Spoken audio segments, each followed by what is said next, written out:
this Crimson Trace flashlight. See the touchpad, see it working. You gotta load it up with my 223 rounds. Go ahead and activate it.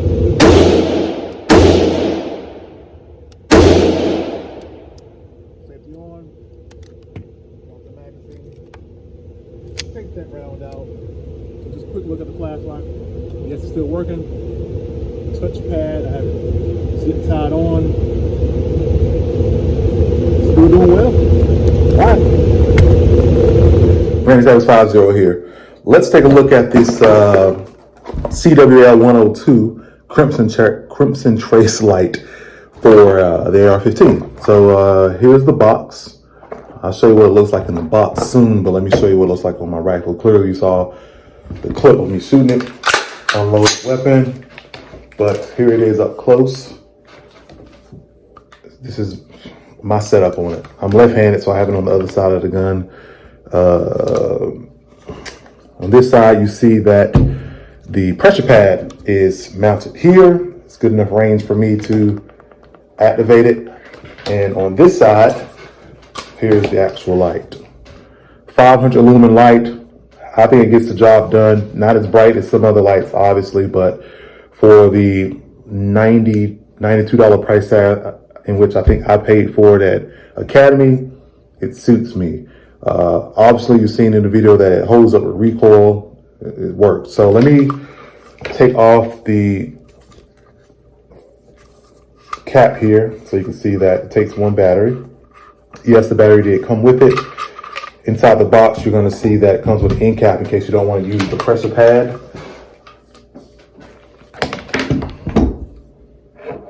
There you go. One CR123 battery, CR123 battery that you can get in the stores. There it is. Let me put it back on just so you can see.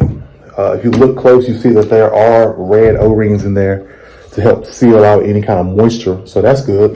No moisture is going to get in where the battery housing is. There's also a red O-ring here where no moisture will get in where the actual light itself is. So that is a plus. It holds on well to the rail, like there's no shaking. You saw that shooting I've done some shooting outside of that video with it, and it's holding strong. You see the CT branding right here on the touchpad, and you're probably wondering, why does he have zip ties on there? Because, let's go to the box.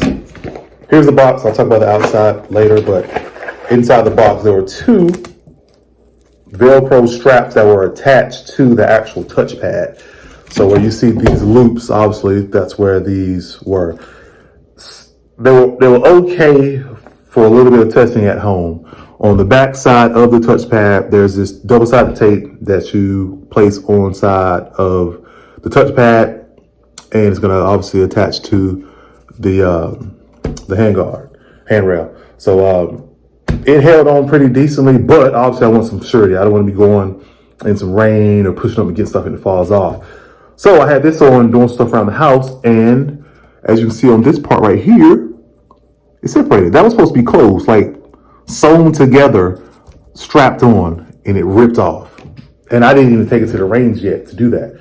So that was a flaw to me. So I said the next best thing for security of the touchpad is zip tie. So the zip tie is holding strong, got two on them, and I like it like that. I'm cool with the way it looks. I'm comfortable with it. What else is in the box? A couple of screws, little wrench there. Here is that end cap, just in case you don't want to put the pressure pad on there. You take it off, screw it in, and just use your thumb to activate or deactivate the light. Here's a different type of mount for the flashlight.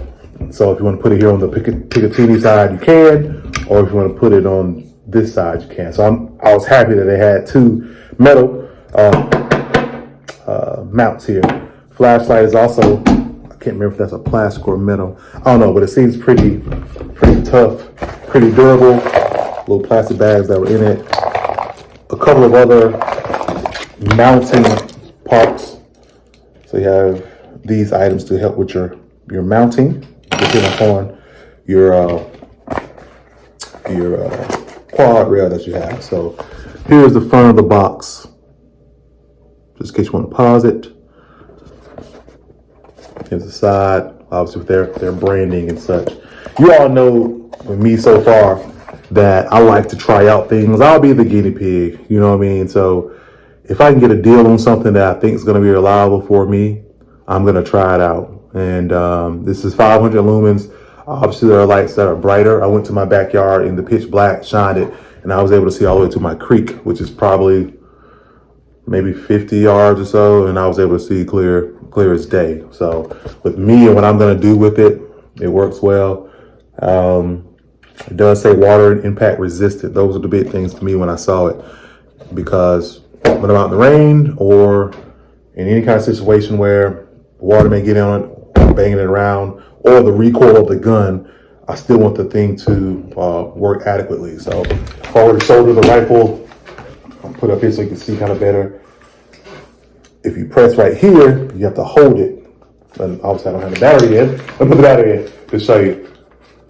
The long part of the touchpad, you hold it down to activate the light, but the button, you just press it once and the light will cut on and stay on. And so, just when I should insert my waiting music, my elevator music or something. All right, we in there. All right.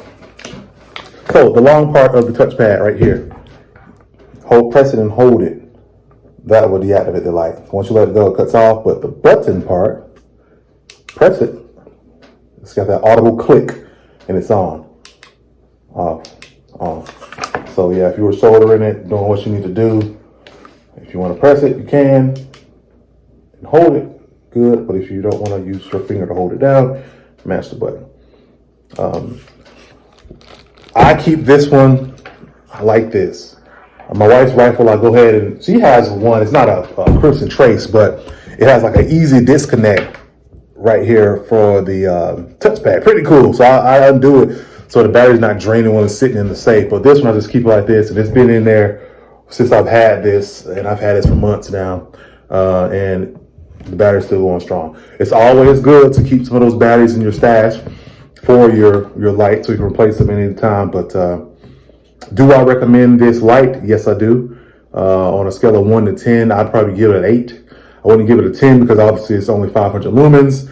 I had the issues with the strap, things like that. But for me and what I'm going to do with it is perfect for me. I like the size. It's not one of those big lights. It's going to extend past the muzzle brake or anything like that. It's nice and sleek to me, or for me. And I'd recommend it. If you're in the market for a nice weapon mounted light for your rifle, $92, I believe, is what I just saw it on. I don't know why this man's standing in front of my house. On Academy Sports website, you probably can find it a little bit cheaper on eBay. But if you want that, check it out. I don't think you can go wrong with it, especially for what you want to do. So, Ready Satisfied Zero checking out here. I'm probably going to go to the range again here probably next week or so. Do some shooting with this bad boy and have a good time. So stay tuned, like, comment, and subscribe. Let me know what else you maybe want me to review or talk about in some of my videos. I had a little bit of delay due to some other things going on outside of YouTube. I've got a couple of videos in the mix, doing some editing stuff with it, but trying to ease those for some specific reasons. And I'll get to that when I put those videos out there. But let me know if anything else you want to talk about, anything else in terms of this light, any questions, concerns that you've had, let me know and I'll try my best to answer it. So I'll see you in the next video. Thank you for staying strong, all subscribers. If you haven't subscribed, go ahead and hit that subscribe button, and got some pretty good content for you. And I'm glancing up at this man standing in front of my house. So I'm going to go address him, see what's going on. You all have a great day.